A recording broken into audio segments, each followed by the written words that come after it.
సంవత్సరాల తరబడి ఎన్ని మందులు వాడినా మీ మోకాల నొప్పులు తగ్గట్లేదా? ప్రాణ పెయిన్ క్లినిక్ లో అత్యాధునిక చికిత్స. నమస్తే, వెల్కమ్ టు సుమన్ టీవీ. నేను మీ సుమన్ టీవీ ఉషా. ఈ మధ్య కాలంలో కొన్ని న్యూస్ మనం వింటూ ఉన్నాము. ఆఫీస్ పని ఒత్తిళ్లు తట్టుకోలేక చాలామంది సూసైడ్స్ చేసుకున్న దాఖలాలు ఎన్నో మనం విన్నాము, న్యూస్ పేపర్స్లో చదవడం కూడా జరిగింది. దీనికి సంబంధించి ఎటువంటి లాస్ ఉంటాయి, పని ఒత్తిళ్ళు వల్ల వచ్చే ఆందోళన, దాంతోపాటు ఇబ్బందులు అండ్ దాంతోపాటు ప్రెషర్స్ ఏవైతే ఉంటుంటాయో చాలామంది చావు వరకు వెళ్ళిపోతున్నారు కుటుంబాలను వదిలేసి. పని ఒత్తిళ్ళ నుంచి బయటపడాలి అంటే ఏ విధంగా, ఈ పని ఒత్తిళ్ళకి లా పరంగా మనం చూసుకుంటే ఎటువంటి సెక్షన్స్ ఉన్నాయి, యాక్షన్స్ ఉన్నాయి అనేది హైకోర్టు అడ్వకేట్ రవీంద్రనాథ్ గారు ఉన్నారు. ఆయన అడిగి మనం తెలుసుకుందాం. నమస్తే రవీంద్రనాథ్ గారు. నమస్తే అండి ఉష గారు.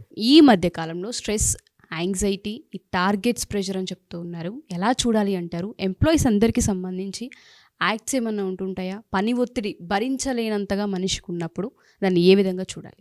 మంచి టాపిక్ తీసుకున్నారు ఉష గారు. ముఖ్యంగా ఆఫీస్ కార్యక్రమాల్లో డ్యూటీస్ చేస్తున్నప్పుడు ఏ రకమైనటువంటి ఆఫీసులైనా సరే, అది బ్యాంకింగ్ రంగం కావచ్చు, నాన్ బ్యాంకింగ్ కావచ్చు, సాఫ్ట్వేర్ కావచ్చు, లేకపోతే రకరకాల any segment of activity job చేస్తున్నప్పుడు, ముఖ్యంగా మీలాంటి మీడియా రంగంలో ఉన్నటువంటి వ్యక్తులు కావచ్చు, వీళ్ళకి ఏమైందంటే అధికారి నుంచి, వాళ్ళ బాస్ దగ్గర నుంచి ఇమీడియట్గా కొన్ని టార్గెట్స్ రీచ్ అవ్వడం కోసం అని చెప్పి హెవీ ప్రెజర్స్ ఉంటాయి.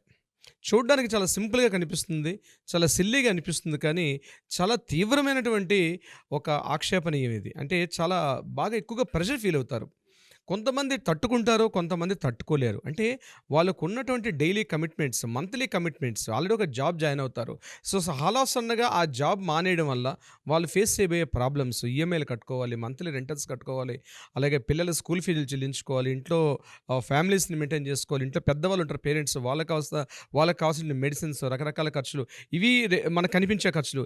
ఇవి కాకుండా హిడెన్ కొన్ని ఉంటాయి. అంటే ఇద్దరు మేల్ ఆర్ ఫీమేల్, నేను ఇక్కడ మేల్ అని చెప్పట్లేదు, ఫీమేల్ అని చెప్పట్లేదు, ఎవరైనా సరే జాబ్ చేసి ఒక పోర్ట్ఫోలియో మార్నింగ్ 9 to ఈవినింగ్ 6 అని ఇట్లా ఒక జాబ్ చేసుకునేటప్పుడు ఆఫీస్ బాస్ నుంచి, ముఖ్యంగా ఆఫీస్ బాస్ దగ్గర నుంచి, నాట్ ఓన్లీ ఆఫీస్ బాస్, ఆ బాస్కి ఆ పైన ఇంకొక బాస్ ఉంటాడు, ఆ బాస్కి పైన ఇంకొక బాస్ ఉంటారు.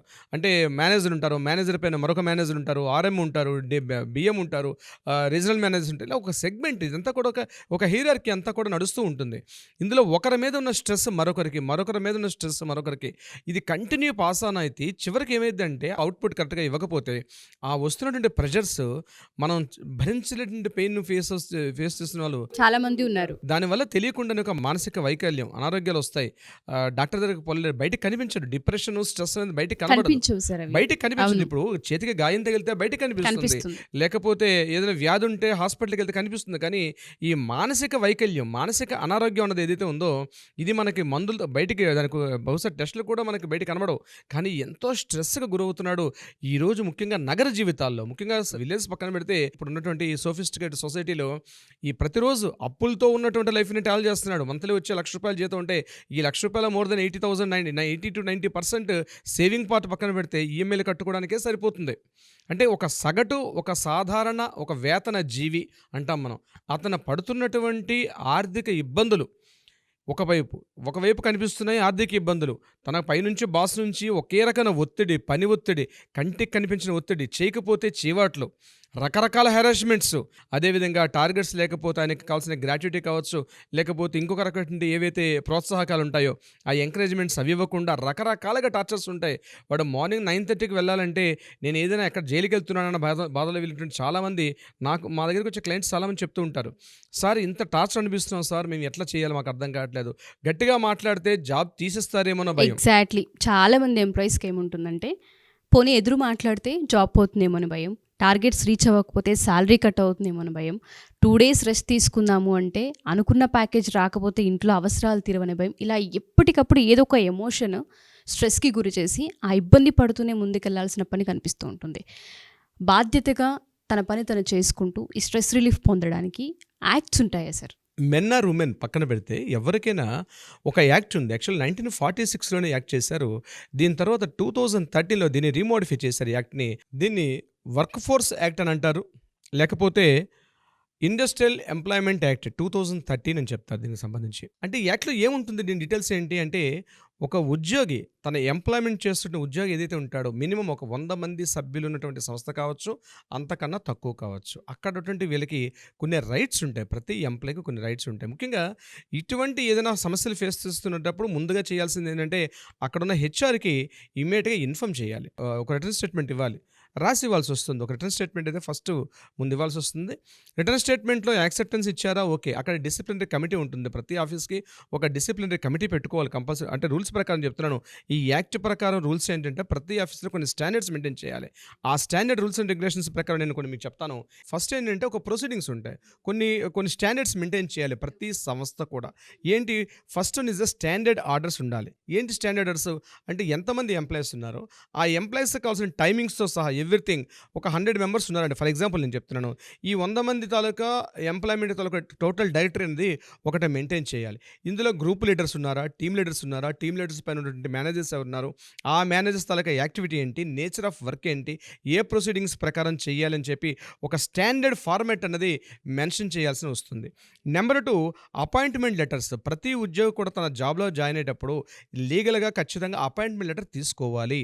అపాయింట్మెంట్ లెటర్ ఇష్యూ చేయాలి. వితౌట్ అపాయింట్మెంట్ లేకుండా అక్కడ ఉద్యోగి జాబ్ చేసే అవకాశం ఉండదు. సో డెఫినెట్గా అపాయింట్మెంట్ లెటర్ కంపల్సరీ కూడా ఇవ్వాల్సి వస్తుంది. మూడోది, అపాయింట్మెంట్ లెటర్లో ఏముండాలి, అపాయింట్మెంట్ లెటర్లో నేమ్, అతను చేస్తున్న జాబ్ పోర్ట్ఫోలియో ఏంటి, అతని శాలరీ ఎంత, అతని టైమింగ్స్ ఏంటి, లీవ్స్ ఎప్పుడెప్పుడు పెట్టుకోవాలి, మొత్తం total complete details, nature of work ఎలా ఉండాలి, ఆయన ఏం చేయాలి జాబ్లో, ఎంత టార్గెట్స్ ఉండాలి, ఏమైనా టార్గెట్ బేస్డ్ శాలరీ ఉంటుందా, లేకపోతే ఓన్లీ ఏమైనా ఆయనకి రెమ్యూనరేషన్ మనం మామూలుగా పే చేస్తారా అన్న కంప్లీట్ డీటెయిల్స్ అందు కూడా అపాయింట్మెంట్ లెటర్లో ఉండాలి. ప్రతి ఎంప్లాయీ కూడా తన ఎంప్లాయ్మెంట్ ఏదైతే అపాయింట్మెంట్ లెటర్ ఉందో అది ఎప్పుడు కూడా క్యారీ చేయాలి. ఏదైనా ప్రాబ్లమ్స్ వచ్చేటప్పుడు అపాయింట్మెంట్ లెటర్ని కంప్లీట్గా రిఫర్ చేయాల్సి వస్తుంది. ఏదైతే జాబ్ పోర్ట్ఫోలియో ఉంటుందో దాన్ని కంప్లీట్గా అపాయింట్మెంట్ లెటర్లో డీటెయిల్స్ అన్ని కూడా మెన్షన్ చేయాల్సి వస్తుంది. నెంబర్ 2, ఒక డిసిప్లినరీ కమిటీ. ఇప్పుడు మీరు చెప్పినట్టుగా ఏదైనా స్ట్రెస్ ఓరియంటేషన్ బాగా జరుగుతుంది అనుకోండి, డెఫినెట్గా ఇమీడియట్గా తన బాస్కి చెప్తూ, తనకున్నటువంటి ప్రాబ్లమ్స్ చెప్తూ తను డిసిప్లినరీ కమిటీకి తను ఒక నోటీస్ తీసుకెళ్ళాలి.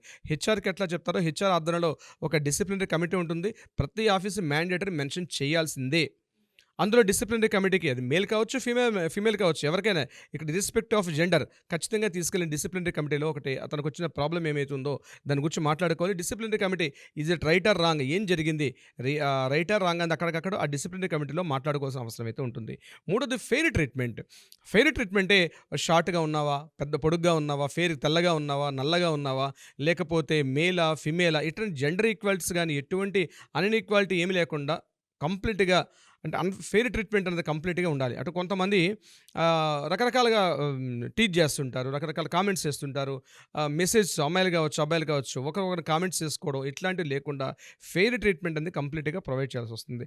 టెర్మినేషన్ డిస్మిస్లో జాబ్ ఎప్పుడు జాయిన్ అవ్వాలి, ఇప్పుడు ఏ సందర్భాల్లో టెర్మినేట్ చేయబడతాడు, ఏ సందర్భాల్లో డిస్మిస్ చేయాల్సి వస్తుంది, ఆయనకున్న రైట్స్ ఏంటి, అంటే ప్రతి ఎంప్లాయీ కూడా ఒక రైట్ ఉంటుంది లీగల్గా. ఈ యాక్ట్ చెప్తున్న కంప్లీట్ డీటెయిల్స్ అవే. దీని ప్రకారం టెర్మినేషన్ ప్రకారం టెర్మినేట్ చేయాలి. అంతేగాని నువ్వు కంప్లీట్గా టార్గెట్ రాలేదు కాబట్టి నువ్వు రేపటి నుంచి ఆఫీస్ మానే అని చెప్పే హక్కు ఆ యాజమాన్యానికి, మేనేజ్మెంట్కి కూడా లేదు. It's have a right. ప్రతి ఒక్క ఎంప్లాయీ కూడా తెలుసుకోవాలి. అది ఏ సెగ్మెంట్ అయినా సరే, ఎనీ ఆఫీస్, ప్రతి సెగ్మెంట్ దీనికి కిందకు వస్తుంది. ఇవన్నీ వర్తిస్తాయి ఇప్పుడు నేను చెప్తుంది. ఇక మూడోది, మానిటరింగ్ వర్క్. అతను చేస్తున్న జాబ్ వర్క్ మీద మానిటరింగ్ కంప్లీట్గా చేయాలి. ఇవన్నీ కంప్లీట్గా చేసేటప్పుడు ఒక ప్రొసీడింగ్స్ ఉంటాయి. ఇప్పుడు జాబ్ టెర్మినేషన్ చేయాలి. టెర్మినేషన్ చేయడానికి కూడా ఒక ప్రొసీడింగ్స్ ఉంటాయి. బిఫోర్ 30 days ముందు ఒక నోటీస్ ఇష్యూ చేయాలి. అతను చేస్తున్న తప్పేంటో చెప్పాలి. ఒకవేళ టార్గెట్స్ రీచ్ కాకపోతే ఎందుకు టార్గెట్స్ రీచ్ కావట్లేదు, కంప్లీట్గా మానిటరింగ్ వర్క్ అనే విషయం అక్కడ పనిచేస్తుంది. సో టెర్మినేషన్ డీటెయిల్స్లో కూడా మనం ఏదైతే చెప్తున్నామో ఆలోచన కాదు, 30 days prior notice hand over చేసి ఆ 30 days తర్వాత అతన్ని డిస్మిస్ చేయాలా, సస్పెండ్ చేయాలా, లేకపోతే కంప్లీట్గా టెర్మినేట్ చేయాలని అక్కడ యూజ్ అవుతుంది. ఇక్కడ ఒక క్వశ్చన్ రేజ్ అవుతుంది.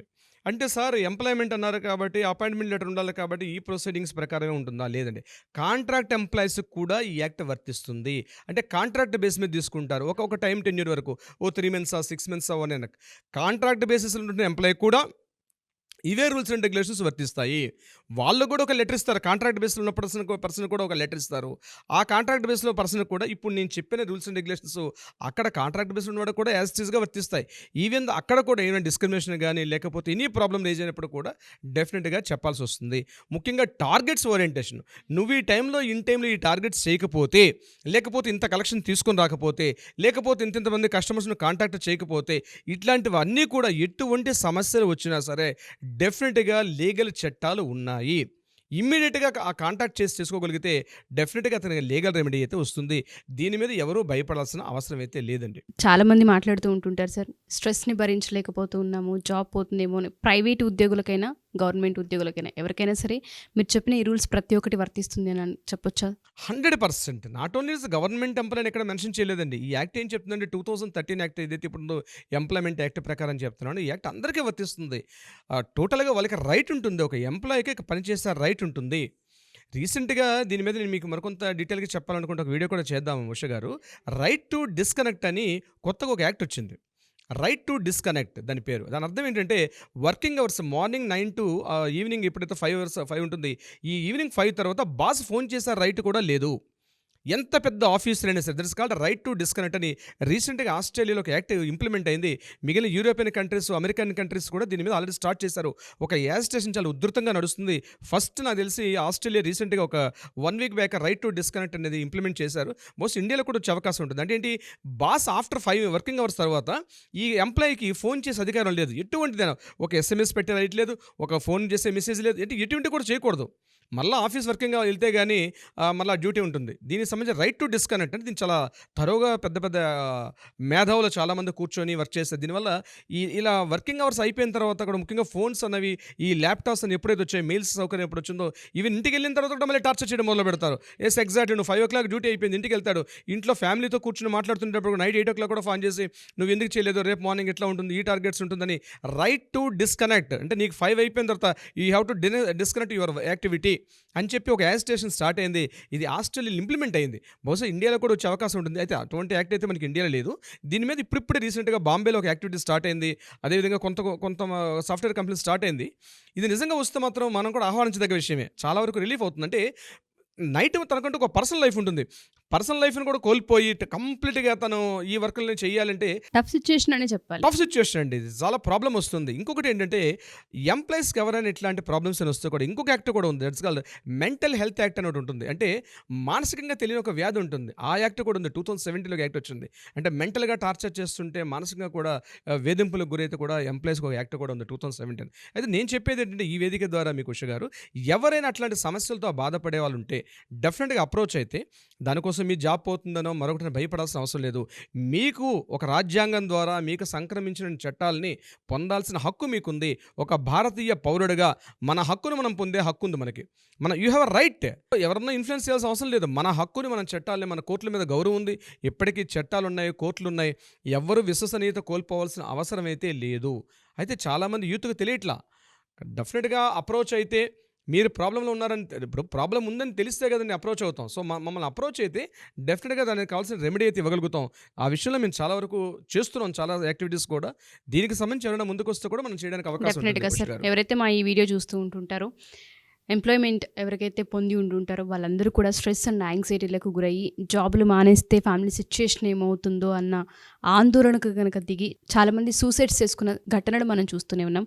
సో పర్సనల్గా మీకు ఏదైనా కౌన్సిలింగ్ కావాలి అనుకున్నా, లేదా ఒకసారి యాక్ట్స్ గురించి తెలుసుకోవాలనుకున్నా, లేదా రవీంద్రనాథ్ గారితో పర్సనల్గా డిస్కస్ చేయాలనుకున్నా ఖచ్చితంగా అపాయింట్మెంట్ తీసుకోవచ్చు. కింద స్క్రోల్ అవుతున్న కాంటాక్ట్ నెంబర్ని కాంటాక్ట్ చేస్తే రవీంద్రనాథ్ గారి టీం మీకు పూర్తి వివరాలు అందిస్తారు. Thank you sir. Thank you so much. Thank you so much Usha గారు.